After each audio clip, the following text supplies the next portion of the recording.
Welcome back in to the Shepherd's Podcast. Wherever you may be, frozen up, still inside your homes. Wow. 2 weeks in a row. 2 weeks in a row. That's pretty crazy. It's pretty crazy. I like the snow better than the ice. Oh, for sure. The ice was scary because you know, power outages and stuff like that. The snow was pretty. Yeah. Although I will say, what's today? Let's see. Monday, February. Today's Groundhog Day again. Yeah. And he did. It's Groundhog Day. He did see his shadow. Saturday going out in it. Yeah, it was cold. It was rough. It was The cold. wind was blowing. I saw the videos. Oh, it was rough. Like your mouth would go numb. Yeah. When it stopped, I went out and shoveled the driveway and the walk.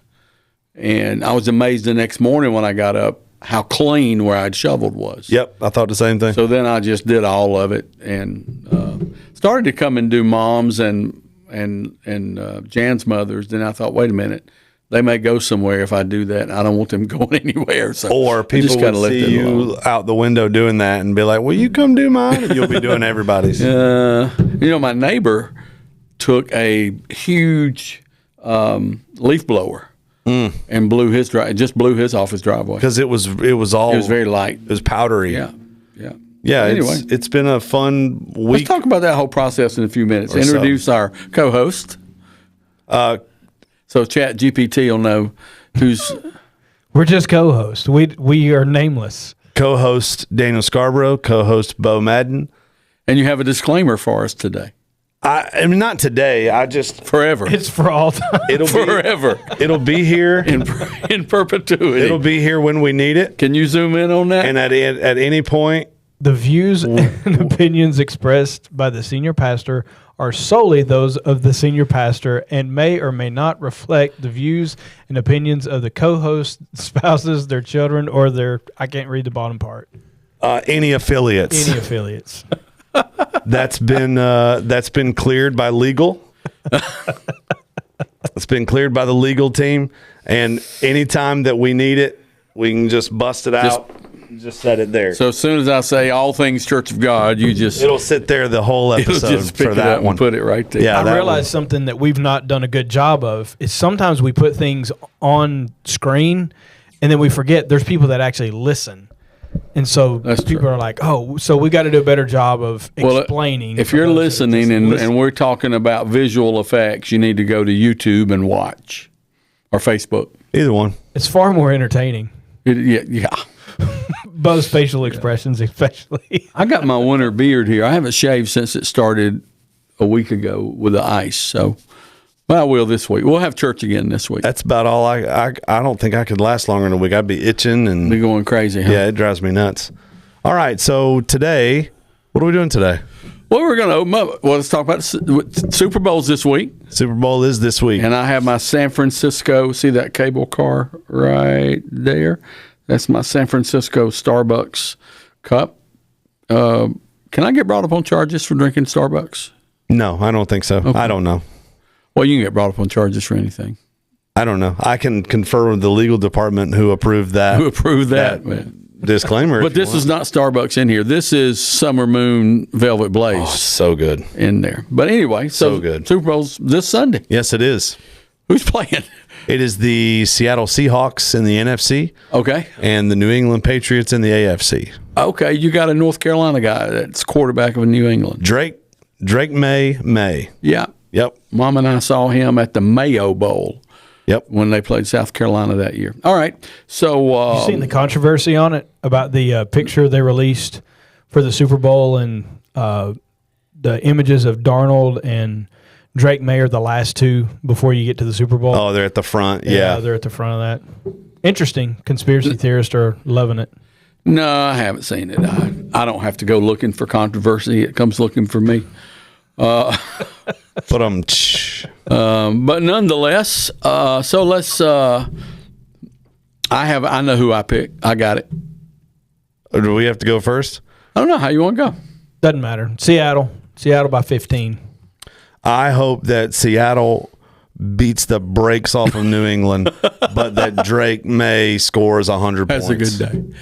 I think Seattle will win, watching the teams play, man, they just play They're unreal. really, really well. I think the other thing is, on that stage, Drake May's still a young man. He's like only his second year. 23 or something like that. And I would think the pressure would be just enormous. Oh, sure. So even though Sam Darnold's never really proven he was worthy of that first-round draft pick, this would be the year he does prove it. So, Darnold, I would take Seattle. Sam Darnold selected before Josh Allen. Yeah, that's right. Went to the Jets. That's right. Then I think he went to Carolina for a little while. He was with the Panthers. Then he was with the Vikings, and just never could really. But boy, he's had a year this year. Yep, he's had a year this year. So. Yep.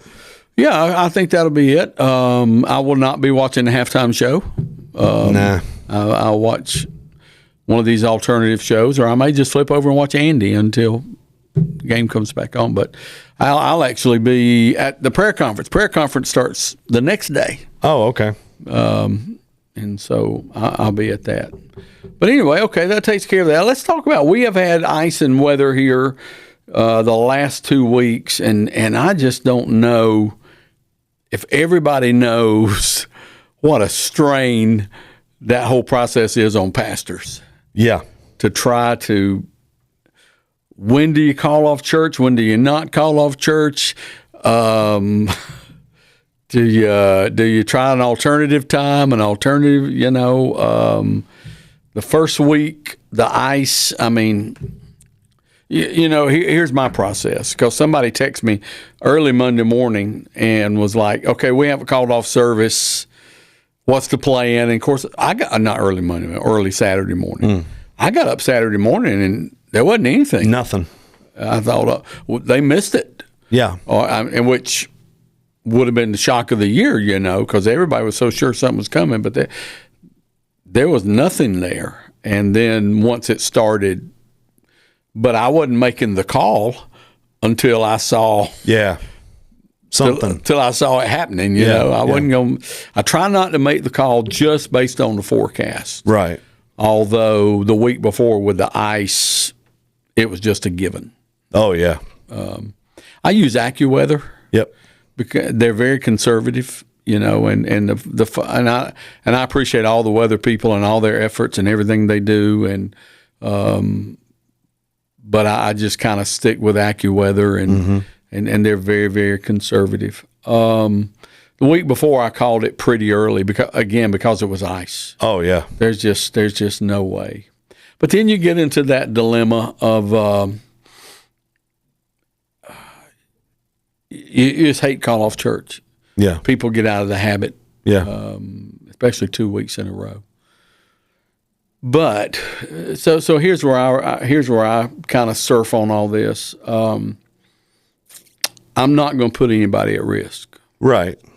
I'm not put employees at risk. I know some of the guys went to their church and did a sermon from their church. I'm not going to put Daniel at risk and say, okay, get in your truck and drive 8 miles from Blue Ridge, which probably gets more snow than we get, and curvy roads and all that. I went up last Friday to a member's house in Blue Ridge because I knew he was probably going to pass away, and he did. And I just topped the hill, and here's an ice patch. And this was last Friday. Yeah. So I'm not going to put anybody at risk. That's the first thing. The other thing is, if you try to have something when there's elements on the ground or elements falling, the people who are going to come are the very people who don't need to come. Shouldn't be out. Yeah. Right. The people who's going to come is your grandmother. Yeah. And, and your seniors. And those are the very people that you absolutely don't need trying to come. You either get that or you get the group that's going to be, yeah, let's go, let's show them. And then, so no, we canceled it. I didn't do, now some of the churches did a Friday night service, which is fine. No problem with that. I'll tell you why I didn't do it. When I went and examined all the data, the winter storm warning started at 4 p.m. Friday. Not the watch. The warning started at 4 p.m. And my thinking was, what am I saying to my people? Yeah. Okay, the one in the store morning starts at 4, but I want you to come to church 6 or 7 or whatever. Right. I didn't want to do that. The secondary thought was, these people have worked all day and they're about to get hit by winter weather. They want to go by the store, get whatever milk and bread's left, and go home and hunker down. Yeah. And so, that's why I didn't go that way. And I don't have any problem with anybody who felt they could do otherwise or should do otherwise. Every pastor knows what's best for his church. And Sure. that's what he ought to do. I had a pastor contact me and ask me if I was going to try to do a video message from the house or what. Or whatever. To which my reply was, "Why?" He said, "Why?" I said, "It's snowing. It's a snow event. People are going to be outside making snowmen, throwing snowballs. Yeah. What Sledding, whatever. Yeah. What image do I have in my mind that they're going to say, 'Oh, we can't play in the snow. Pastor's online.'" Right. Nah, we Daniel played a previously aired service from last summer. I think the one you played was the last Sunday of the old carpet. That's exactly right. Yep. Last summer. We shut down the next nobody was paying attention that Sunday anyway, so it was good to play it again. But no, I didn't go that way, and that was why. I'll tell you a quick story. So when I became pastor at Praise, it's my first church, so give me a break. 2000 and 2001, I was not the pastor, not the official pastor. 2000, 2001, both of those years, I was Head coach in waiting. Yeah, that's a good way to put it, or even pastor in waiting. I filled the pulpit every Sunday. 3 or 4 Sundays of the month I preached. I was responsible for all the pastoral staff and their duties and visits and obligations. And so I had all those responsibilities, but I wasn't the pastor. And at that time, those 2 years, I didn't have any input or voice, anything in finances either. I was told this, we need $35,000 a week to meet our budget, to fulfill our obligations. We need $35,000 a week. So, yeah, you're responsible to make sure we get $35,000 a week. So that started January, the first Sunday of January of 2000. The last Sunday of January of 2000, guess what happened? Snow. It snowed. And I was sitting there thinking, I ain't going to get $35,000 this week. And I didn't call it off. It was kind of course, we didn't have social media like we have now. Had to call the news station. Yeah, and I don't even think we had established a protocol with them. Yeah. And so you kind of did word of mouth, pick up phone, call people. Okay, whoever can make it will be here. And phone tree. We used to have a phone tree. Oh, yeah, that's right. So I think that first Sunday when it snowed, I think we had 30 or 40 who, they were going to show, look, we did it. We didn't come close that Sunday with that little group to $35,000. And it was kind of a little unnerving. But by the end of the week, people had brought their offerings or mailed their offerings in or waited till the next Sunday and brought them, that by the next Sunday, we were fine. Yeah. And then you go into February, and the last Sunday of February snowed again. Why does it always snow on Sunday? Why can't it snow on... Anyway, I digress. I came across this story, and I think it's appropriate, especially for pastors. This couple who ran a sheep farm, not a large ranch, but they had reasonable size, and they needed to hire somebody to help run the farm. And so this young man applied, and he seemed fine, and the man's interviewing him, and he said, well, tell me one thing about you that really stands out. And the young man looked at him and said, "I can sleep in a storm." And the guy was like, "Well, I don't know if that was what I was looking for." And, okay, just kind of wrote that down. So him and his wife were talking, and they said, he's a really nice guy, seems capable. That was an odd answer, but maybe we should give him a chance. And so they brought him on, and he was working on the farm. It wasn't too long until one evening a storm hit, and the husband and wife are like, "Okay, we got a lot of things we need to do." Hit out of nowhere. They called the young man, and he's not answering his phone. He's not answering. And so they didn't have time to really seek out what was going on with him. He just didn't answer his phone. And they went out, and they're going to start getting things ready. And they go to, batten down the shutters, and they're already battened down. And they go to take care of the livestock, and everything's already taken care of. And they go to make sure there's food, and the food's already there, and they go to make sure there's ample, and the water's already there, and everything they think they need to do in that panic moment for the storm, it's already done, and they realize, okay, he's asleep because he's already taken care of it. Yeah, I would say to all of the pastors out there, this is not an unusual thing. Prepare for it now. Yeah. Prepare now for the next winter storm that's going to come on a Sunday. Yeah. I'd say to all of you, if you don't have a month's worth of operating capital set aside in an account somewhere, you ought to do that. You ought to make that your goal. We're going to have enough savings in this account that if we can't have church for a month, we'll be okay. Yeah. And then once you get a month's worth in there, have 2 months.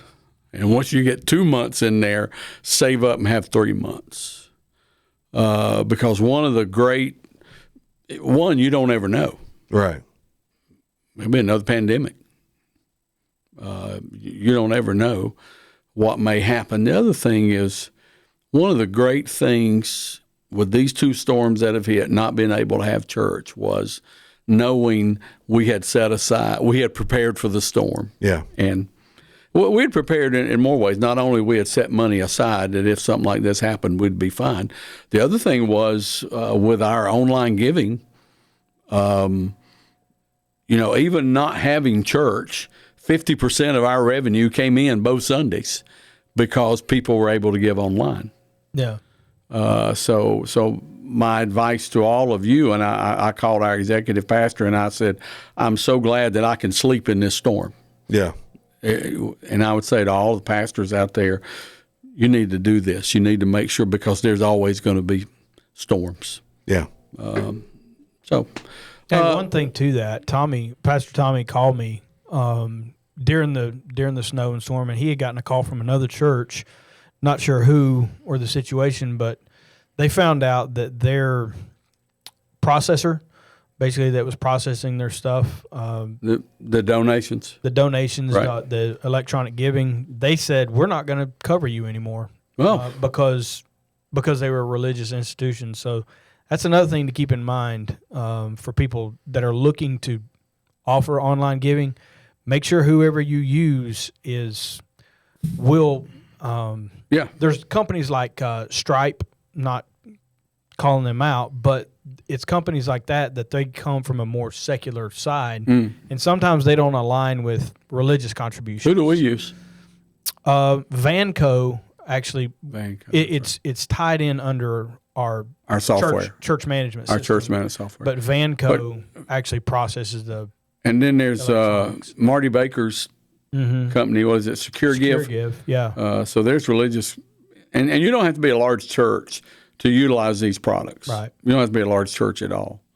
And so I would tell all of you, because there'll always be something. There'll be hurricanes. There'll be snowstorms. There'll be pipes that burst. There'll always be something. So prepare now, and then you can sleep during the storm. Yep. But I'm fine if we don't have any more snow. I mean, it was pretty. It's gone. So let's let spring begin, right? Yeah, and let's get the kids back in school. Had enough of them at Back home, in huh? school. Come on, everybody, back in school. They could go. They could have gone tomorrow. I was a little surprised. I'll be honest. I think I texted you that. They called that shot early, didn't they? I was a little surprised. Now, but driving over here today, yeah. 2 or 3 patches, I was like, okay, it's a little.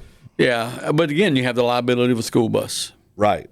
And so it's I get it. And if you get up toward Blue Ridge, and Greenville County is a huge county, and you get up toward Highway 11, yeah, let me tell you what's different today than it was. And I won't be like an old man back when I was a boy, but we didn't have e-learning. Right. And so if we missed school, and we had a couple of big snows in my school years, one was in '73, and we were out for a week. And then you had to go make it up. And we had to make it up. The legislator didn't forgive those days back then. You were going into the summer. So you didn't have the luxury of e-learning. I think, just an opinion, that the luxury of e-learning administrators might fall on that real easy, like they could have gone tomorrow. But okay. Yeah. But they went Friday. I'm more surprised that they went Friday. I think they're not going Tuesday. I think they only went Friday because they knew this was coming. Yeah, and they were going to be out. Yeah. And they had used up their packets. So you have e-learning, but they send them home packets with math sheets. I see. Did they give them more packets Friday because they knew this was okay? Yes, sir. Probably gave them enough to get them to Wednesday, and so okay, exactly. We'll go back Wednesday. I've heard that they only had 2 e-learning days left to burn. Okay. So they just went and used them up now. And then if they have to take more. Snow days. Yeah. They still build snow days into the schedule? No. Okay. They just tack it on at the end of the year. Interesting. So, it is interesting because now, a week from Monday, they'll be out again for President's Day. Man. So Riley, at her kindergarten, private school, they don't do Fridays. Okay. So she hasn't been in like 2 weeks. Yeah, she missed all of last week. I know she's missing today, and she's real tore up. She's tore up. She's missing today. She's missing tomorrow, and then they'll go with whatever Greenville County does for the rest of the time. Yeah. Well, church-wise, we plan to have church Wednesday night. I think we're going to be fine. It's supposed to rain Tuesday night, and so if it's warm enough to rain, that'll wash some of the stuff off the roads. And next week we're in the 60s. Well, you're in the South. We'll be back in our shorts and flip-flops, right? Yep. Hey, let's make a big announcement. Oh, boy. Are you excited? I'm thrilled. I am. I really am. Yeah. So I meet with a group of pastors. It's not regular. They're younger pastors. They're younger people. And we just meet, spend a couple hours, maybe at least once a month, depending on the seasons, 2 or 3 hours, just talking about challenges, difficulties, etc. And they asked me to consider putting on a conference for pastors, but not a conference where we come together and talk about how to grow your church and what's the current trends, and nobody cares about that. There are people who care about it, but that's another conversation. But a time where we could come sit together and open up the Bible and listen for ourselves. It's kind of a let the pastors be fed type thing. And I can't go down this road. If I went down this road, I'd say, that's kind of the idea of what camp meeting and prayer conferences are, but they never turn out to be that. Anyway, go ahead. Sign. Put it there. There it is. There it is.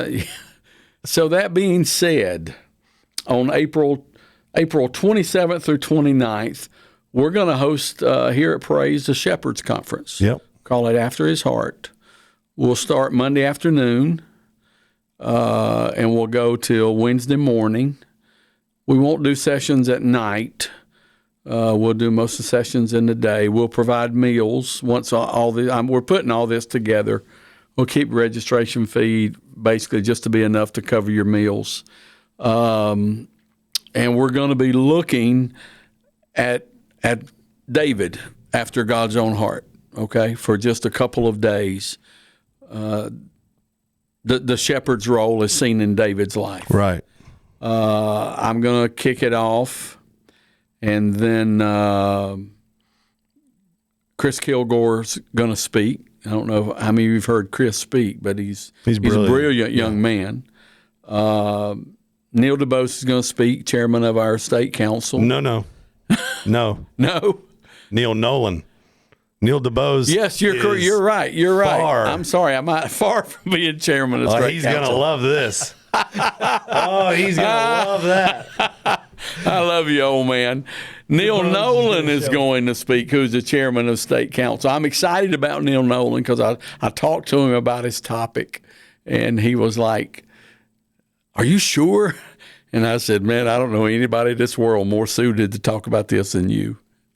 And then Tuesday, after lunch on Tuesday, Dr. Mark Williams is going to be with us. And he's going to speak, and just a great deliverer of the word. And after he speaks, we're probably just going to have that afternoon before we break for dinner, Q&A. Just set some chairs up there and let's have some Q&A. We will avoid church politics, and let's have some Q&A dialogue about pastoring. And when I say pastor, it's not just for senior pastors. Shepherding has many levels to it. And then we'll come back together Wednesday, wrap it up, and have communion together. So putting all the pieces together, save the date. I got one more guest I'm working on, and I hope I can lock that in. But it'll just be a time for us to come together. Here's kind of my introduction to the conference that I'll use that day, but I'll use it now. I went to a conference 3 years ago by myself in Indianapolis, Indiana. It was a preaching conference, which is what this is. Right. It was not affiliated with the Church of God. Nobody knew me. I didn't know anybody, and I didn't have to be on. For 3 days, I did not have to feel like I could just sit and listen. And that's kind of what the environment we want to present. Hey, you don't have to be on here. Yeah. We're not talking about Church of God. You can just sit and listen and be fed. And so that's kind of the whole idea. No commercials. Co-host Bo Madden will be emceeing the conference and directing everything. So he doesn't know that, but just found that out. He just found that out. And but it'll be good. So I hope you'll go ahead and mark it on your calendar. Once we get online registration ready, we'll post it and get it out. But I wanted people listening to Shepherd's Podcast to be the first ones to know, not just for South Carolina guys. We got people that listen in Georgia. We got people that listen in Tennessee. Virginia. We got people that listen in Virginia, North Carolina. And guys, we'd love for you to come up and spend a couple of days with us. Probably we'll get a block of rooms maybe at the Hampton Inn here in Greer, about a mile from the church. Yeah. And I don't plan on doing any night sessions. I plan on night just kind of being just relax, chill. We can sit around in the dining center and talk all you want to, but we'll do our sessions during the daytime. So yeah, we're putting that together. Mark it on your calendar. You guys have been quiet today. I didn't have a lot to say. Honestly, I like the decision to not have service just for the simple fact of, like you said, it keeps people that don't need to get out, it keeps them home. Yeah. That was all I had to add to it. It's, if you called and said, Daniel, I really need you here, we're going to do a service, it would be fine.